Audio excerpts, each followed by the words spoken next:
ఎదురీత అనేటువంటి పత్రిక ఒక రకంగా ఒక సైద్ధాంతిక బులెటిన్ అని అనొచ్చు. ఒక నూతన ఆలోచనలకి సమాజాన్ని రేకెత్తింపజేసింది అని కూడా అనొచ్చు. బిఎస్పి డాక్టర్ బాబాసాహెబ్ అంబేద్కర్ యొక్క ఆలోచనలని పూర్తిగా కొనసాగించాలి అనేదైతే ఊసా గారు భావించారు. అలా లేకపోవటం వల్లనే తను బిఎస్పితో పోలేకపోయాడు. అయితే ఈనాడు కూడా ఊసా గారు లేకపోయినప్పటికి కూడా ఊసా గారి ఆలోచనల ఈ విషయం మీ ద్వారా మీరు స్పష్టం చేయదలుచుకున్నారా? బిఎస్పి అనేది డాక్టర్ బాబాసాహెబ్ అంబేద్కర్ ఆలోచనలు పూర్తిగా కొనసాగిస్తుంది అనుకుంటున్నారా, లేదు అది పాక్షికంగానే కొనసాగిస్తుంది అనుకుంటున్నారా? తప్పకుండా ఇది ఇప్పుడు 94లో ఏ విధంగా అయితే దేశ రాజకీయాలలో బిఎస్పి పార్టీ చర్చనీయాంశం అయిందో, మళ్ళీ ఇప్పుడు 2002లో కూడా మన రాష్ట్రంలో బిఎస్పి చర్చనీయాంశం అవుతుంది. ఇప్పుడు మళ్ళీ అవుతుంది. 2022లో అవుతుంది. అంటే 94లో ఈ మొత్తం ఉద్యమాలను చర్చలోకి నెట్టినటువంటి బిఎస్పి అప్పుడు ఒక నూతన ప్రత్యామ్నాయంగా చాలా మంది ప్రజలు నాయకులు చూశారు. మనం ఇప్పుడు కూడా మీరన్నట్టుగా 2002లో ఒక నూతన ప్రత్యామ్నాయంగా మనం చూడొచ్చా అని మనం చూసినప్పుడు అప్పుడే అది కాల పరీక్షకు నిలబడలేదు అని తెలవడానికి మన మధ్యన ఒక అనుభవం ఉన్నది.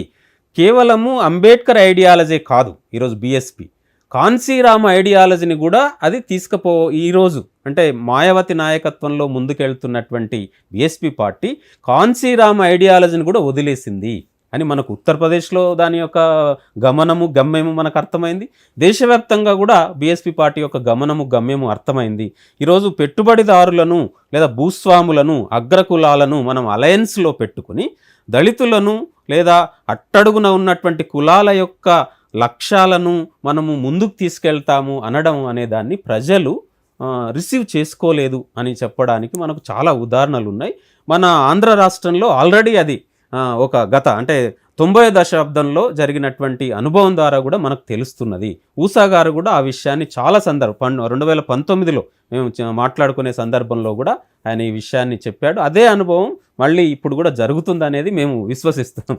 ఊసా గారు బిఎస్పి తదితర అంశాలకు సంబంధించి కేజీ సత్యమూర్తి గారితో వెళ్ళినప్పటికీ అమరుడు ఎవరైతే ఈ దేశంలో వర్గ కుల పోరాటాల జమిలిగా కొనసాగించాలని భావించారో, ఒక కొత్త సిద్ధాంతాన్ని తీసుకొచ్చారో మారోజు వీరన్న, వారితో కలిసి కొంత పనిచేశాడు. మరి అలాంటి మారోజు వీరన్న పార్టీతో కూడా ఊసా గారు వెళ్ళలే, కానీ పనిచేశారు. అక్కడ ఏం జరిగింది? అయితే అదే 96 తర్వాత ఇప్పుడు 94లో బిఎస్పి వచ్చింది, తేలిపోయింది. ఒక సంవత్సర కాలంలోనే అధికారంలోకి వస్తుందని అందరు అనుకున్నారు.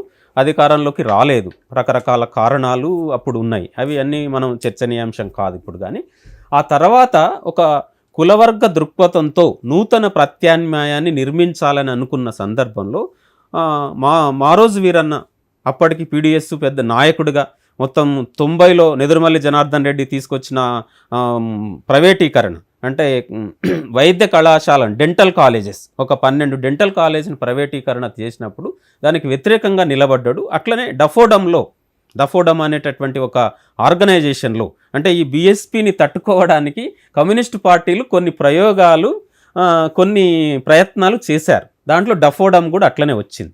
డఫోడమ్లో పనిచేశాడు. డఫోడమ్ను కొనసాగించమని జనశక్తిలో అని చర్చ పెట్టాడు. ఆ డఫోడమ్ అనేది అంటే ఊసా గారు చెప్పిన సందర్భమే. ఇప్పుడు బిఎస్పి పార్టీ అనేది పోయింది, ఇప్పుడు డఫోడమ్ కూడా అవసరం లేదు. బిఎస్పి పార్టీని ఎదుర్కోవడానికి డఫోడమ్, అంతేగాని ఇది కొనసాగించడానికి కాదు అని అప్పటి నాయకత్వం మారోజు వీరన్నతో అన్నదట. అంతేకాకుండా వాళ్ళు చెప్పింది ఏంటంటే చాలా రికార్డ్ అయి కూడా ఉన్నాయి.